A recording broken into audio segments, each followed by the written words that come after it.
Yesu nashimwe, turabasuhuje mu izina rya Yesu Kristo, umwami n'umukiza wacu. Amahoro y'Imana nakomeze kuba muri mwe.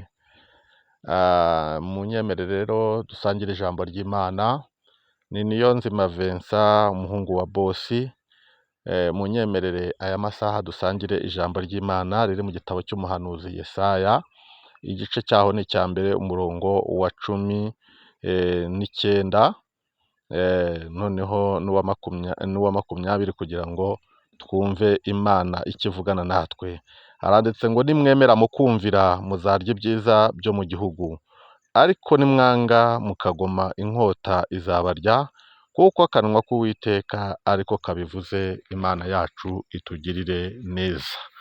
Bene data bakundwa, nshuti z'umusaraba, ndagira ngo mbabwire ngo gukiranuka ntabwo ari ikintu cyoroshye nk'uko umuntu yabyuka agakora ikintu nk'uko bimworoheye. Ahubwo gukiranuka bisaba imbaraga, bisaba kwitanga. Umuririmbyi yuzuye umwuka wera araririmba aravuga ngo uwitanga nzamugororera, ndaza vuba umuseke utambitse. Imana ishimwe cyane. Gukizwa rero birasaba kwitanga no kwihangana. Uyu munsi nzanye ijambo rivuga ngo garukiraho. Garukiraho, reka ubwibone mu nzu y'Imana. Imana yacu itugirire neza. Reka ubwibone mu nzu y'Imana. Imana yacu itugirire neza. Ijambo ry'Imana ryarambwiye ngo Imana yacu ntinegurizwa izuru, icyo umuntu abiba nicyo azagira ate azasarura. Imana yacu itugirire neza. Iyi minsi ya none abantu basigaye barabigize imikino mu nzu y'Imana. Umuntu akabyuka kumva yakora ibyo yishakiye. Ijambo ry'Imana ryarambwiye ngo urufatiro rw'Uwiteka ruracyahagaze, rwanditsweho ngo Uwiteka azabe. Bene data, zirikana guhamagarwa kwawe kwa kera. Ese uyu munsi wa none uracyagenda uko wahamagawe? Imana yacu niturengere. Uracyagenda uko watangiye ugikizwa? Cyangwa se wifuje iterambere ritari iterambere ryo mu mwuka, wifuza iterambere ryo mu mubiri ritagize icyo ryagezaho umuntu? Imana yacu niturengere kandi Imana yacu nitugirire neza. Bibiliya yarambwiye ngo kwitoza k'umubiri gufite umumaro kuri bike, ariko kwitoza gukorera Imana cyangwa se kwitoza kubana n'Imana mu buryo bw'umwuka bifite inyungu nyinshi, ngo kuko bifite inyungu muri iki gihe cya none ndetse n'igihe kizagira gite kizaza. Imana yacu nitugirire neza. Dusomye ijambo rero rivuga ngo nimwiyuhagire mwiboneze mukureho ibyaha byo mu mirimo yanyu. Urakomeza ukamanuka, ijambo ry'Imana rikavuga ngo naho ibyaha byanyu byatukura tukutuku, Uwiteka Imana arabyeza abihindure nka sheregi, ndetse nk'ubwoya bw'intama bwera. Bibiliya ikomeje kubivuga neza, iravuga ngo nimwemera mukumvira muzarya ibyiza byo mu gihugu, ariko nimwanga mukagoma inkota y'Uwiteka izagira ite izabarya. Imana yacu nitugirire neza. Imana ifite gahunda yo kukugirira neza. Imana ifite gahunda yo kuzakugeza mu gihugu cyo mu ijuru. Niyo gahunda ifite iruta izindi gahunda zose. Niyo mpamvu abigishwa bamubajije ngo Yesu, twebwe twasize ibyacu tukagukurikira, uzaduha iki? Uzatugororera iki? Arababwira ati nimuhumure, mukiri mu isi nzabakubira inshuro 100, ariko ikiruta ibyo byose nzabahereza ubugingo buhoraho. Bene data, tugomba kunyoterwa tukumva twifuza ubugingo kandi kujya mu ijuru. Umuririmbyi yaravuze ngo ntabwo ari amadini. Kujya mu ijuru ntabwo ari ukuvuga ngo mvuka, ahubwo kujya mu ijuru ni ugukiranukira Imana n'umutima wawe wose. Imana yacu itugirire neza. Hanyuma bene data bakundwa, nshuti z'umusaraba, iki gihe ni igihe bigoye cyane. Usigaye usanga abantu bakabije kumenyera Imana.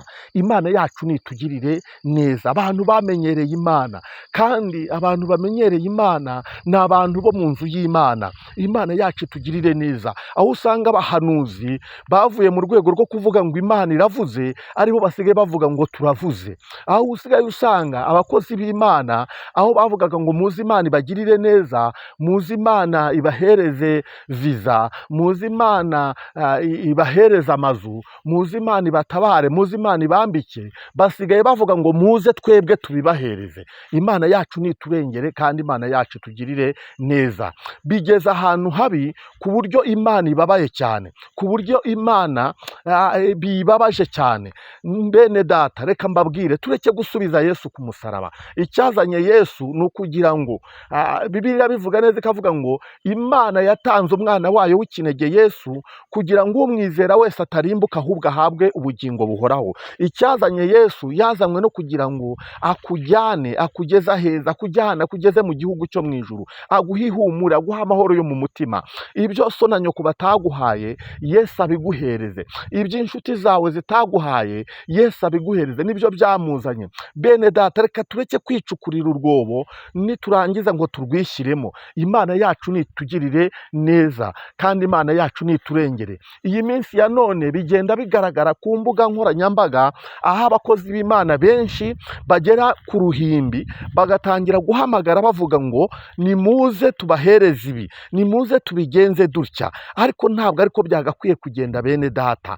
Ni umuririmbyi yararirimbye aravuga ngo ntabwo ari njye uriho ahubwo ni Kristo uri muri njye. Ndagira mbabwire ngo ibyo turi byo, ijambo ry'Imana dufite, ubuhanuzi dufite, impuguro dufite, titire dufite, byose ni ukubera Yesu. Ni Imana yabiduhaye. Mu gihe twebwe tuzaba tumaze kumva ko twihagije, tukumva ko ari twebwe dushoboye, tukambura agaciro Imana tukakihereza, n'Imana izakatwambura, noneho dusigare ari twe twimenya. Imana yacu nitugirire neza. Kandi Bibiliya bivuga neza ikavuga ngo atabaye ari Uwiteka wubaka umudugudu, abubaka bose bakubakira ubusa. Atabaye ari Uwiteka urinda umudugudu, abarinzi nabo babera amaso ubusa. Bivuze ngo ntacyo wakora udafite Imana. Naho wagerageza ukabicangacanga ugapfunyikira abantu amazi, bigeraho igihe kikakubera kibi. Iyo kikubereye kibi ntabwo wabwira Imana ngo Mana ntabara, ngo Mana ntabara, kandi Imana yarakuburiye kenshi. Imana yacu nitugirire neza. Imana ibabajwe n'abakozi b'Imana biyitirira imirimo yayo. Imana yacu niturengere kandi tugirire neza. Imana yacu nikomeze kutwitaho. Imana yacu niturengere. Abantu mu nzu y'Imana bamaze kwifata uko batari. Ugasanga umuntu araba mu nzu y'Imana. Njya mbibona niyo uciye muri Kigali no ku cyumweru, ubona umuntu arimo agenda, ukabona umukobwa cyangwa umumama yambaye ijipo igaragaza ibibero, igaragaza intege ze zose, ariko ugasanga yambaye agapira cyangwa se agashati ako bita ka mukondawutu, kagaragaza umukondo, kagaragaza no mu nda hose. Hanyuma ugasanga ambaye akantu gakatiye hano ku mabere ku buryo n'amabere ari hanze. Bene data, abantu bageze kure, abantu bafite ubwibone burenze cyane, abantu bamaze kurengwa. Imana yacu tugirire neza, Imana yacu twiteho kandi Imana yacu turengere. Abantu bamaze kugera mu rwego basigaye bumva basa n'abandi, kandi bari abantu bafite ubwiza bw'Imana, ariko ubwiza bw'Imana babwikuyeho, barashaka gusa n'ab'isi. Imana yacu tugirire neza. Ibi nabyo bibabaje Imana yo mu gihugu cyo mu ijuru. Imana yo mu gihugu cyo mu ijuru, umva nkubwire mwene data, ndagira ngo nkubwire ngo wowe ujye ukora ibyo bintu. Wowe aho uciye hose, ndagira ngo nkubwire ngo nta nyigisho n'imwe utanga, kandi bivuze ngo twebwe turi inzandiko zisomwa na bose. Nta nyigisho n'imwe utanga, ahubwo ugwisha abakubona bose. Iyo wicaye mu nzu y'Imana, abakureba bose urabajijisha. Bene data, ndetse naje kukubwira ko abo bantu ari intumwa za Satani, baje kuyobya ubwoko bw'Imana, kugira ngo aho bicaye mu nzu y'Imana, aho kugira ngo bumve ijambo ry'Imana n'indirimbo bibagirire umumaro, ahubwo barashaka ko babarangarira, bagatekereza iby'irari kugira ngo batungukira mu nzu y'Imana. Imana yacu itugirire neza. Naje kubabwira ngo nimugarukire aho ngaho, nimugarukire aho ngaho. Nimutagarukira aho ngaho, umujinya w'Imana uje kubacanwaho. Kandi Imana ni umukozi w'umuhanga. Njyewe yantumye kubabwira ngo niwitunganye, niwiyeze, nugarukire Imana, nayo irakugarukira, nayo irakugirira neza. Ni kandi Imana yabimbwiye, irambwira neza ngo niwemera ukumvira uzarya ibyiza byo mu gihugu. Bene data, nakuzaniye ijambo ry'ihumure. Ufite urufunguzo rugufungurira ikuzimu, ufite n'urufunguzo rugufungurira inzira ikujyana mu ijuru. Mwene data, naje kukubwira ngo garukiraho. Aho ngaho ntabwo ari uko bimeze. Niwihesha agaciro. Umuririmbyi yuzuye umwuka wera araririmba aravuga ngo tujye tumenya abo turi bo, bantu b'Imana. Aravuga ngo mbese ntituzi ko turi ba ambasaderi duhagarariye igihugu cyo mu ijuru. Imana yacu nitugirire neza, Imana yacu niturengere. Abantu usigaye ubareba ukibaza ngo ese aba bantu, ugera mu iteraniro waba uhagaze ku ruhimbi, wareba mu iteraniro ukabona abantu bose bameze nk'Abashinwa, ukabona abantu bose ni abazungu. Imana yacu tugirire neza. Mperutse kuba ndimo kugenda mbona umuntu w'umugabo twari tuziranye, ari umurokore akijijwe asenga, ari umuhanuzi, duhuye mbona ni umuzungu, hanyuma nitegereje ku ntoki ze mbona zo hagiye hariho inzobe, hariho n'igikara, birivangavanze, ariko mu maso ho haramwemereye haba umuzungu. Ndamubaza se ko mbona ari wowe, mu rundi ruhande nkabona si wowe. Arambwira ati ni njye. Undi mugabo twari turi kumwe w'umupagani utanasenga ahita amubwira ati burya sha uri igicucu, waritukuje, ati ibi ni ibiki byakubayeho? Bene data, reka mbabwire, mwari muzi ko kwiyegurira Satani bituma abantu bose babona uri umuntu udafite ubwenge? Kandi Bibiliya yaravuze ngo kubaha Uwiteka nibwo bwenge, kandi kuva mu byaha niko kujijuka. Bene data, mwikureho agasuzuguro ka Satani. Uribwira ngo ufite amahoro, uribwira ngo waritukuje, nibwo uri gusa neza, ariko abantu barakureba bakagufata nk'ikintu kidasobanutse. Imana yacu tugirire neza, Imana yacu twite ngo turimo gushaka ubwiza. Bene data, reka mbabwire, uko dusa, uko Imana yaturemye bigomba kutunyura. Bibiliya itwereka ko Imana yaturemye mu ishusho yayo. Kuki dushaka guhindura ishusho Imana yaturemyemo? Imana yacu niturengere. Naje kukubwira nawe unteze amatwi, nkubwira ngo garukiraho. Imana irabyanze, Imana ntibishaka, kandi bibabaje Imana yo mu gihugu cyo mu ijuru. Ndimo mbabwira ngo wicara mu iteraniro ukareba, wakitegereza muri korali ukabona abantu bose ni abazungu, ukabona abantu bose ni Abashinwa, ukibaza ati se ahantu nateraniye nta mwirabura uhari, nta muntu w'urukara uhari? Imana yacu nitugirire neza. N'abantu baritukuje, abantu bisize amavuta. Mwene data, naje kukubwira ngo uwo murengwe uri gutuma witukuza, niwanga kumvira Imana yo mu gihugu cyo mu ijuru, Imana ije kubihindura ibyari umurengwe bihinduke umubabaro. Ntabwo ndimo ngutera ubwoba, Imana yacu ishimwe cyane, ariko dushimiye Imana yacu igituburira mbere y'uko duhura n'ibibazo. Imana igitugenderera ikatwereka ko ibyo turimo atari byo. Imana yacu tugirire neza. Ugasanga abantu baritukuje, ugasanga abantu bose bigize abazungu kandi atari abazungu. Imana yacu nidushyigikira, Imana irabyanze. Ugasanga abarokore bageze mu rwego umuntu yambara iherena akaryambara ku gutwi, akambara no mu zuru.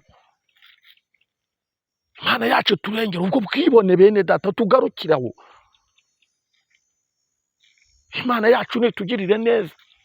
Nyamara ugikizwa mbere ibyo byose warabipingaga, warabisuzuguraga, ariko uyu munsi warabihoromeje, wabigize ibintu byiza. Imana yacu tugirire neza. Mugaruke ku rufatiro, mugaruke ku musaraba, mwongere murarame murebe ku musaraba wa Yesu. Imana yacu tugirire neza. Abantu bageze mu rwego rwo kuririmba muri korali yambaye akamimi agaragaza ibibero. Abantu bageze mu rwego rwo kuririmba bagaragaza amabere. Abantu bageze mu rwego rwo kuririmba yaritukuje, maze ikibikubwira mu maso birabakundira bikemera, byashyika nko mu ijosi ntibyemere, ukabona harimo biravanze, ukabona ko afite ibintu bitari ibye, bitari karemano. Imana yacu nitugirire neza. Bene data bakundwa, inshuti z'umusaraba, nakuzana ijambo rivuga ngo garukiraho. Hunga umujinya ugiye gutera, hunga umujinya wa Satani. n'ubu usibye ko urimo wihoromeza, usibye ko wabigize amahoro, ariko watangiye kubona ko bitameze nka mbere, bitari byiza. Hari byatangiye kugutinyuka, byagutinyaga. Garukiraho, garukiraho, garukiraho.